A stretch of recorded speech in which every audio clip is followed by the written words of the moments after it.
২৪ ঘন্টার মধ্যে আপনি কি একটি ঘন্টাও আপনার সন্তানের জন্য বরাদ্দ করতে পারবেন না? মানুষের পরিবর্তন যে কখন আসবে, কিভাবে আসবে আমরা কেউ বলতে পারি না। আর মানুষকে বিচারের দায়িত্ব তো স্রষ্টা আমাদেরকে দেননি। স্রষ্টা মানুষকে আলোকিত করার চেষ্টা করতে বলেছেন। হবে কি হবে না এটা স্রষ্টার হাতে। অভিভাবক হিসেবে আমাদের কাজ হচ্ছে সন্তানকে আলোকিত মানুষ রূপে গড়ে তোলার চেষ্টা করা। সন্তানকে ভালো মানুষ করার জন্যে তাকে উদ্বুদ্ধ করতে হবে। তার চেতনা, মন, মানসিকতা বুঝে তাকে গাইড করতে হবে।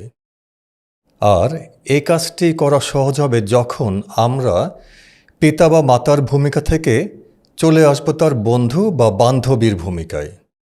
সম্মানিত অভিভাবক, আসসালামু আলাইকুম। আজ আমাদের আলোচনার বিষয়, আমি আমার সন্তানের সবচেয়ে ভালো বন্ধু হব। পজিটিভ প্যারেন্টিংয়ের এই আলোচনায় সবাইকে স্বাগত জানাচ্ছি। আমি সেলিম সাজ্জাদ। এই যে চেতনা বোঝা, মমতার সাথে তার মন বোঝা, এটা যে কত গুরুত্বপূর্ণ আমরা এক ফাদার ও এক কিশোরের ঘটনার মধ্য দিয়ে বুঝতে পারি। আমরা এখন যে ঘটনাটি বলবো এটি একটি সত্য ঘটনা। 12-13 বছর বয়সী এক কিশোর দুবার সফলভাবে ব্যাংক ডাকাতি করার পরে তৃতীয়বারে সে ধরা পড়ল। এর মধ্যে আবার সে 3টা খুনও করে ফেলেছে।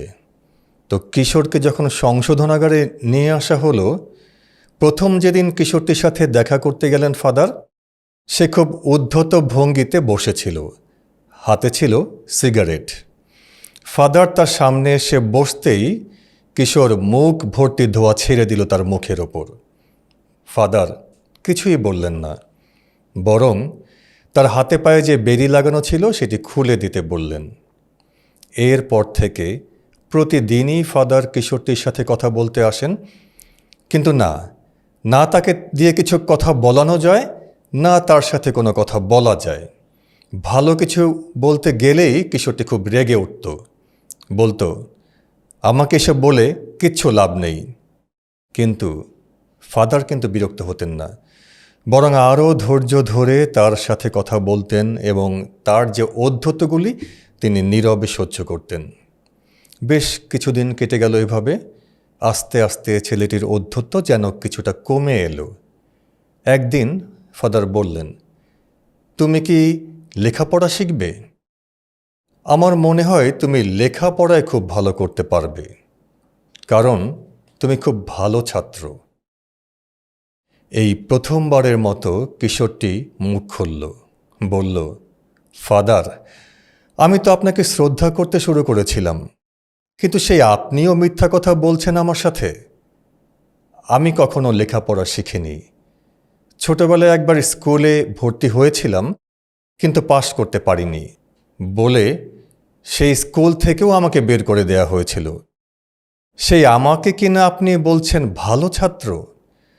এটা মিথ্যাবাদী দেওয়া ছাড়া তার কিছুই না। ফাদার বললেন, তুমি অবশ্যই ভালো ছাত্র, কারণ তুমি তোমার শিক্ষকদের কথাকে সবসময় অক্ষরে অক্ষরে পালন করেছ। কিন্তু তোমার শিক্ষকরা খারাপ ছিল। তারা কেউ ছিল চোর, কেউ হাইজ্যাকার, কেউ খুনি।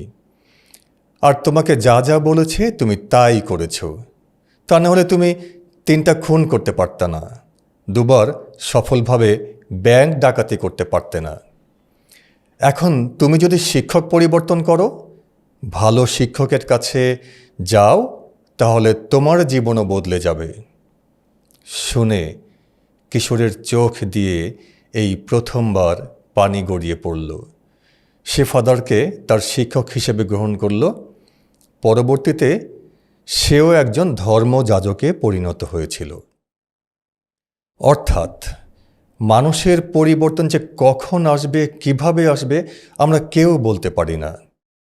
আর মানুষকে বিচারের দায়িত্ব তো স্রষ্টা আমাদেরকে দেননি। স্রষ্টা মানুষকে আলোকিত করার চেষ্টা করতে বলেছেন। হবে কি হবে না এটা স্রষ্টার হাতে। অভিভাবক হিসেবে আমাদের কাজ হচ্ছে সন্তানকে আলোকিত মানুষ রূপে গড়ে তোলার চেষ্টা করা। গতানুগতিক চিন্তাধারার অভিভাবকের মতো সন্তানকে কখনো নিয়ন্ত্রণ করতে যাবেন না। তার স্বাধীন সত্তা ও আত্মমর্যাদাবোধকে গুরুত্ব দিবেন। চেঁচামেচি বা ধমকাধমকি করতে পারেন, কিন্তু করলে সে আপনার কথা শুনবেই না। কিশোর বয়সের সন্তান প্রভাবিত হয় তার বন্ধুর দ্বারা, তাই তার বন্ধু হয়ে যান, তাহলেই আপনি তাকে প্রভাবিত করতে পারবেন। এখন প্রশ্ন হলো, বন্ধু হবেন কিভাবে? সন্তানের পছন্দ অপছন্দ বোঝার চেষ্টা করুন। তার খাবার, বিনোদন, বই, পোশাক, সঙ্গ, কথাবার্তা ইত্যাদি সব ক্ষেত্রে তার রুচি বোঝার চেষ্টা করুন, তাহলেই তার ভালো বন্ধু হতে পারবেন। গুরুত্বপূর্ণ বিষয় হলো, সন্তানকে গুণগত সময় দিতে হবে।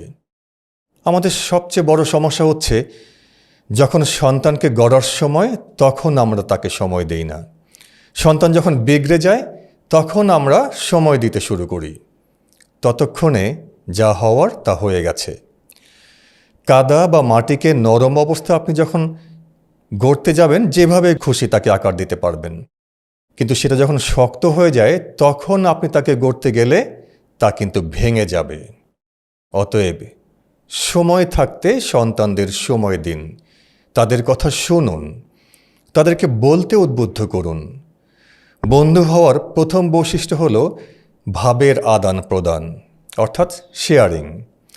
সন্তানের ভালো বন্ধু হওয়া মানে সন্তানের সকল কথা মনোযোগ দিয়ে, মমতা দিয়ে এবং আনন্দের সাথে শোনা। কখনো শুনতে বিরক্ত না হওয়া, শুনতে শুনতে থামিয়ে না দেয়া। বন্ধু যেমন গল্প করে, তেমনি সমান সমান ভাব নিয়ে গল্প করা। তাহলেই গল্পচ্ছলে সহজেই তাকে নৈতিকতা ও শুদ্ধাচারের শিক্ষা দিতে পারবেন। যে যে লেখকের বই তার পছন্দ, উপহার দিন। সময় সুযোগ বের করে মাঝে মাঝে সপরিবারে বেড়াতে যান। এতে পরস্পরের সাথে আপনাদের একাত্মতা বাড়বে। 24 ঘন্টার মধ্যে আপনি কি 1 ঘন্টাও আপনার সন্তানের জন্য বরাদ্দ করতে পারবেন না? আপনি যদি পরিপূর্ণভাবে মনোযোগ দিয়ে, মমতা দিয়ে 1 ঘন্টাও বরাদ্দ করেন, সেটা হবে সময়ের চমৎকার বিনিয়োগ, আর এর সুফল আপনি অবশ্যই পাবেন। তবে একটা বিষয়, সন্তানকে ভালোবাসবেন, আদর করবেন, কিন্তু আহ্লাদ দিবেন না। তাহলে সে আপনাকে ইমোশনালি ব্ল্যাকমেইল করবে। যে কোনো কিছু চাইলেই সাথে সাথে দেবেন না, একটু অপেক্ষা করতে শেখাতে হবে। তার প্রয়োজনীয় জিনিস অবশ্যই কিনে দেবেন, কিনে দিতে কোনো বাধা নেই, কিন্তু দিবেন আপনার সময় মতো, তার প্রয়োজন মতো। অর্থাৎ নিয়ন্ত্রণটা যে আপনার হাতে, এটা যেন সে বুঝতে পারে। আসলে অভিভাবক ও সন্তানের সুন্দর সম্পর্কের ভিত্তি হলো মমতা, আর এই মমতা সৃষ্টির জন্যই প্রয়োজন মেডিটেশন বা ধ্যান। ধ্যান আপনার ভেতরে মমতার শক্তি বাড়াবে, আপনার রাগ, ক্ষোভ, অভিমানের কষ্ট কমাবে, আর বাড়াবে হৃদয়ের টান বা ভালোবাসা। আর এই হৃদয়ের টান না থাকলে আপনি কিন্তু কাছে থেকেও দূরে থাকবেন। এ নিয়ে চমৎকার একটি গল্প শেয়ার করে আজকের আলোচনার সমাপ্তি টানব। এটি সুফিদের একটি গল্প। নির্জন নদীর পাড় দিয়ে একজন হেঁটে যাচ্ছেন। বাঘ ঘুরতেই তিনি দেখলেন দুহাত দূরত্বে দাঁড়িয়ে দুজন মানুষ চিৎকার করে কথা বলছে। যিনি হাঁটছিলেন তিনি ভাবলেন, এত কাছাকাছি, তারপরও গলা ফাটিয়ে চিৎকার করছে কেন? তাদের কেউ তো বধির না। তাদের দুজনকে তিনি কিছু জিজ্ঞেস করার সাহস পেলেন না। তিনি গ্রামের সবচেয়ে জ্ঞানী ব্যক্তির কাছে গেলেন, জিজ্ঞেস করলেন, হুজুর, দেখলাম দুজন মানুষ দুহাত দূরত্বে দাঁড়িয়ে চিৎকার করছে যেন তারা নদীর দুই পাশে। তারা তো কাছেই ছিল, চিৎকার করছিল কেন? বুজুর্গ ব্যক্তিটি তখন হেসে বললেন, আসলে কাছে থেকেও তারা দূরে ছিল। তাদের মন ও আত্মার মধ্যে দূরত্ব সৃষ্টি হয়েছিল। এ কারণেই তারা ভাবছিল বাস্তবেও তারা দূরে। তাই একজনের কথা আরেকজনকে শোনানোর জন্যে তারা চিৎকার করছিল। সন্তানের সত্যিকার বন্ধু হতে পারলে আপনাকে তখন আর চিৎকার চেঁচামেচি করতে হবে না। মমতার ভাষায় খুব সহজ ও স্বতঃস্ফূর্তভাবেই আপনি তাকে উদ্বুদ্ধ করতে পারবেন। পরম করুণাময় আমাদের সন্তানদের ভালো মানুষ আলোকিত মানুষ রূপে গড়ে তোলার তৌফিক দান করুন। সবাই ভালো থাকুন, সব সময় ভালো ভাবুন। খোদা হাফেজ। আসসালামু আলাইকুম।